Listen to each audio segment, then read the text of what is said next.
Welcome back. I'm Lauren Spalding, and if you're new here, this is a podcast for mental health entrepreneurs where we talk business skills, clinical skills, and mental health. And you've likely noticed a change if you've been here for a while. The podcast name is different. Welcome to Private Practice Blueprint.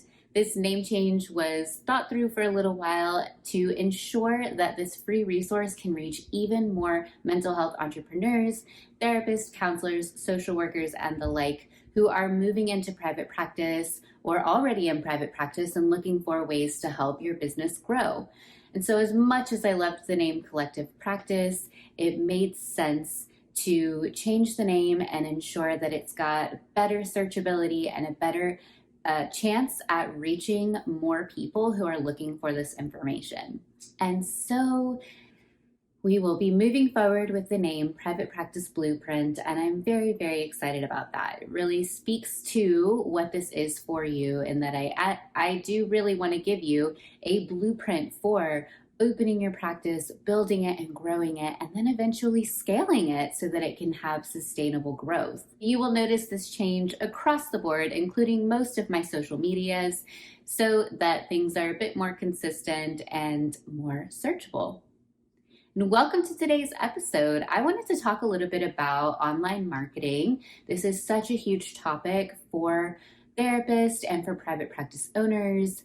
There are so many mental health accounts now on different social media platforms, and it can feel very confusing, and there can be a feeling of uncertainty on if you should have socials, what social media platforms you should be on, and what even is the point of posting on social media. So let's talk a little bit more about that today. So I want to answer that first question. Should you have social media? That is a big question for therapists who are going into private practice or looking to grow your private practice. How much is a social media presence vital to your business's growth? I will say that it is very helpful to have social media accounts because it is a bit expected now of businesses. When people are looking at resources, services, or products online, it's very common for the business to show that they do have social media accounts. And it can be helpful in building rapport if someone goes to your website and is uncertain about your services, but they have this free option to follow your socials, and then you use that platform to warm them up and get them on board with your services. However, it is not absolutely required, and it is not the only thing that is going to build your business. You don't necessarily have to be on every single platform, and you don't necessarily have to be posting on every single platform every single day. That can feel very overwhelming to therapists, as we do already have very busy jobs, especially when we are wearing all the hats in our business. So you actually want to take the time and be really thoughtful about what platforms are going to be beneficial to your specific marketing. Now, one thing to consider with your online marketing is age. Different age groups do tend to lean towards different social medias. For example, if you tend to work mostly with younger age groups like Gen Z and younger, you might focus your online presence more on platforms like TikTok and Twitter. If you're focusing more on, let's say, the millennial age group, you might focus a bit more on Instagram and podcasting. And then the age groups of Gen X and Boomer might be focused more on Facebook. So you're considering, where is your population spending the majority of their time? Where are you going to get the most visibility for the things that you're posting? Because if you're just posting into a void, then you're not really using social media to grow your practice. And instead, you might be engaging in the thing called productive procrastination, where you're posting and having fun with it, but it's not really doing anything for your business. Another thing you want to consider for your social media content is, what information are you actually going to share? How are you using that parasocial relationship of social media to build rapport to get someone to your website? Because that's our end goal. We're not really out there looking to be influencers or get hundreds of thousands of followers. We're looking to use social media as a tool for our business. So you want to make sure that the content you're sharing is consistently speaking to your services. You want to go by the ratio of about 70-30. 70% of your content should be talking about the services that you provide. It should be focused on speaking into what you do. Whereas 30% of the content should be talking about you and your team, being relational and social with social media. Having that ratio is going to give a really good balance of not being too salesy, markety with your socials, but also not being overly personal where it becomes an account about you rather than an account servicing your ideal clients. As you are looking to build your online brand and that social media marketing, you want to be thinking about the end goal. So again, you're creating content for that ideal client, but you're not thinking of creating just free content for that person. You're thinking of creating content for that person to then be interested in working with you. Of course, not every single person who follows you on social media is going to turn into a client, but that is the purpose of using it as a tool for your business. So you want to make sure that as you are posting and as you're sharing information, you're not forgetting to talk about also the paid services that you do.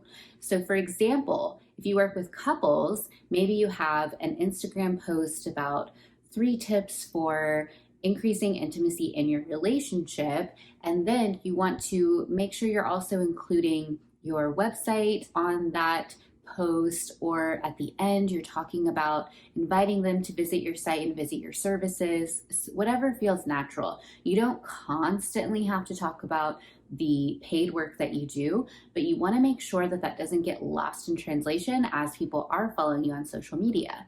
Otherwise, they are just going to think of you as sort of a passive influencer on their feed. They're going to see what you post, find it interesting, and then move on.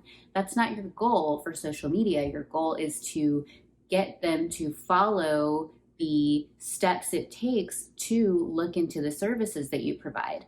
This is going to be especially helpful once you scale your business. You now have a product available for them to purchase, and you want people to know that. So while you are sharing helpful information on your social medias, you want to also be reminding your followers that there is more support if they want it based on this product that you've created. So you want to have things in your social media linked straight to the product. Every now and then you want to talk about the product or let them know if there's a promotion or something added, or maybe it's been revamped.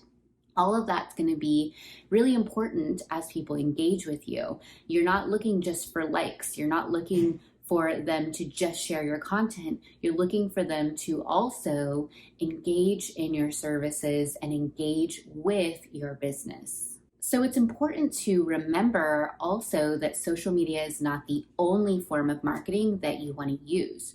It's going to get someone excited initially for what you offer, but it's likely not going to be exactly what gets people to sign up for your services. For some people it is. Some people, social media gets them clients and gets people to their product from point A to point B. They are there. And if that's you, that's amazing. And if you're seeing that, definitely foster your social media more. But if you're not seeing that, make sure that you have other points in place to get someone to your services. So that's going to be things like having links to your directory bios, to your website, so that people can read more about you. That could also be having a link to have them join an email newsletter where you can start sending them emails more frequently that are a bit more in depth and get them even more primed and ready to sign up for your services. The takeaway here is that social media is just another tool for business. It doesn't have to make or break you, and it doesn't have to consume your time as a business owner trying to grow. It's definitely a helpful tool, and it can definitely help you reach your ideal audience that is interested in you and what you provide. So you don't want to count it out entirely, but recognize that there are other aspects of marketing involved that have nothing to do with social media and can still help you grow as a business owner. Find the social media that feels right for you. I really, really love podcasting, and I tend to put a lot more of my energy into this versus short form content social media. But I still do engage on Twitter, Instagram, and so on, because I know that that's still important to people being able to find this podcast and being able to find me and my services.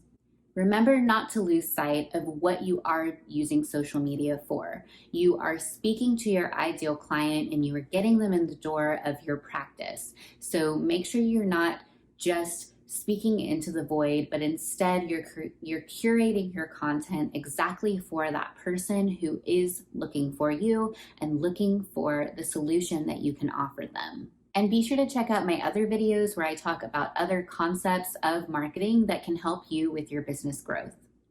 Thanks so much for tuning into the podcast today. Be sure to rate, review, and subscribe. It's free and it's the easiest way to support this podcast and help it reach even more people. And share today's episode with a friend, a colleague, or anyone who could benefit from today's information. Be sure to follow me on my other social medias, and do note that the handles have changed. So make sure you're following me there for even more free content for mental health entrepreneurs.